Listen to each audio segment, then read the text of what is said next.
Politics. You recognize.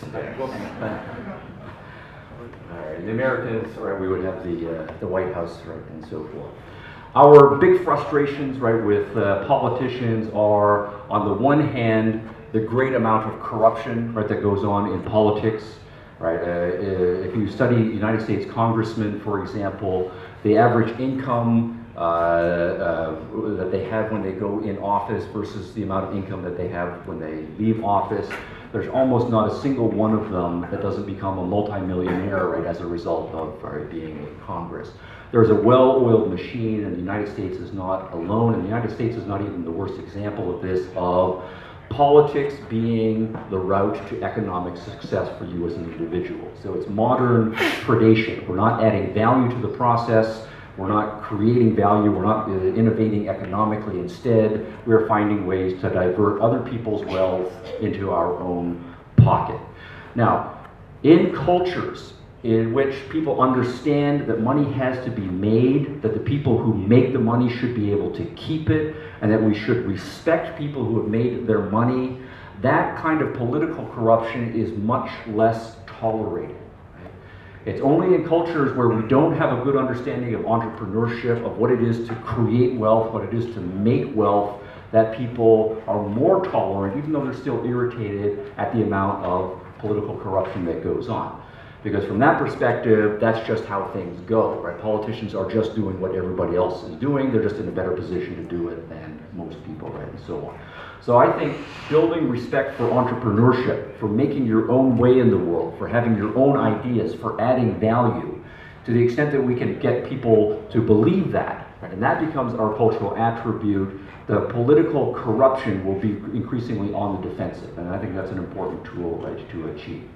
The other side of the debate is, right, that politicians, sometimes sincerely, sometimes not sincerely, will see themselves as being in a paternal role. They have the millions of pesos and the millions of dollars, and they dispense it, right, to the people whom they think they need. So I am the great man, or I am the great woman, and you are the person who then is being done a favor by me, and you should be grateful to me. But again, we are just elevating, right, the old hierarchical society. We are creating people, right, who are dependent, right, upon the system, and we are creating people with certain kinds of complexes about how wonderful they are because they're giving other people's money to these different people, right, and so forth. So to the extent that we think that paternalistic, right, charity, right, that governments like to engage in is noble and dignified, right, as it was historically, and that is more dignified than working for your money, earning your money through voluntary means in the market. To the extent that that cultural attitude does not change, right, we're going to be in the same situation. So I think celebrating, right, people who make money and respecting them for being able to do so is going to take the, people will take more pride in earning, right, money rather than taking handouts in various ways. And that will go a long way toward helping reform the political process. Now, I've said negative things about politicians. There are lots of great politicians, right, in every tradition, but the point seems to be that we need to grow some more, right, for our current generation. We seem only to have a lot of historical examples. All right, business ethics, which is a field that I write significantly in. If we think of entrepreneurship, I think it can do a lot toward doing business ethics. One of the things that often happens to me when I tell people that I do work in business ethics is they will give that kind of cynical laugh, right? Ha ha ha, isn't business ethics a contradiction in terms, right? And so that is the traditional attitude that what goes on in business really is predation, right? That profit is expropriating other people's wealth, or that competition brings out dog eat dog, right, struggle, right, against other people. Entrepreneurship, to the extent we understand what people like Steve Jobs do, what Henry Ford did, and so forth, and people, as part of their cultural education, learn about the accomplishments of these individuals, come to understand that business is about creating value, right, more than it is about predation. It's easy to be cynical about all of the dishonest business practices that go on, but for every dishonest business practice, there are thousands and thousands of win-win transactions that go on on a regular basis. And that point needs to be hammered home. We need to drive home the point that the distinction is not between people who are rich and people who are poor, that class warfare rhetoric that goes on, driven by an understanding of business, but among people who are rich, there are some people who made their money by adding value, and there are some people who got money. They didn't make money, they got money through various predatory fashion. We have to make that distinction very clear, and that can help the cultural evolution right away from understanding business.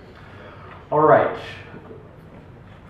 An example I think here about is the point of integrity. Steve Jobs said it well. I wanted to read the quote a little bit here.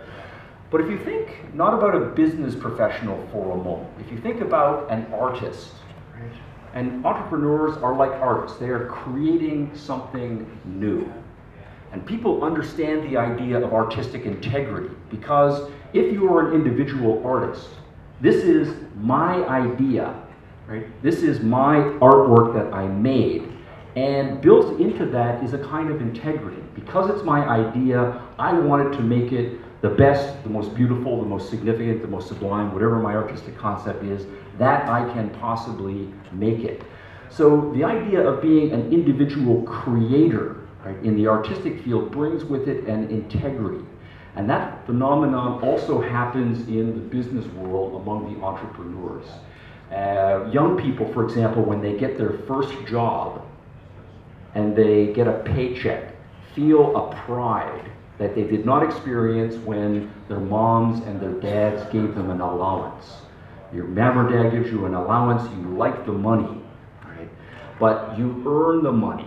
Right? There's an integrity, right, that is built into it, and you like that. If we can, and that is universal to all people. If we make that's an important point, that's an ethical point. Keep doing that. Keep earning money, right? And take pride in the fact that you have earned money. It will do so. Now, Steve Jobs is in the high-tech, right, industry field, but he makes this integrity point beautifully here.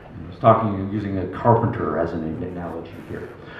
When you're a carpenter making a beautiful chest of drawers, you're not going to use a piece of plywood on the back, even though it faces the wall and nobody will ever see it. You know it's there. So you're going to use a beautiful piece of wood on the back. For you to sleep well at night, the aesthetic, the quality has to be carried all the way through. Now, that's beautiful, and for those of us who are committed to quality, creating things, our vision, we want it to be beautiful. Entrepreneurs know that best. I think young people, when they start to feel their own creative oats and doing their own things, take pride in who they are and what they are doing. That integrity point, if we can build on that and spread that through the business world, entrepreneurship is a useful vehicle for doing so. Sometimes I think about mothers in this context here. We don't need to teach mothers ethics. Right? Why is that? Right? Don't take lessons about, getting all scolding with mothers about don't forget to feed your baby and don't forget to cover your baby right up and so forth. Mothers are extraordinarily committed to making their child's life the most beautiful and best life that it possibly can be. Right? And why is that? Well, because the mother is the entrepreneur, so to speak, right, of the baby. She made it. Right? It's hers. And because it came from her and it's hers, she wants to carry through as awesomely as she possibly can be. The same thing happens with artists, with their product. The same thing happens with real entrepreneurs who are creating a business. And I think that's an important point to stress. Education. A platitude, maybe, yes. But get people right when they are young, before they become jaded, before they become cynical. People, when they are young, they are, I think, naturalistically optimistic. They're naturally idealistic. They want their lives to be significant. They want their lives to be meaningful. And a big part of education is to help young people find their dreams, right? Find their own dreams, make their own dreams, to have the courage to follow through on their dreams, and to make sure that they have the skills that they need, the knowledge, the skill set, the character traits, and so forth that they need to do so.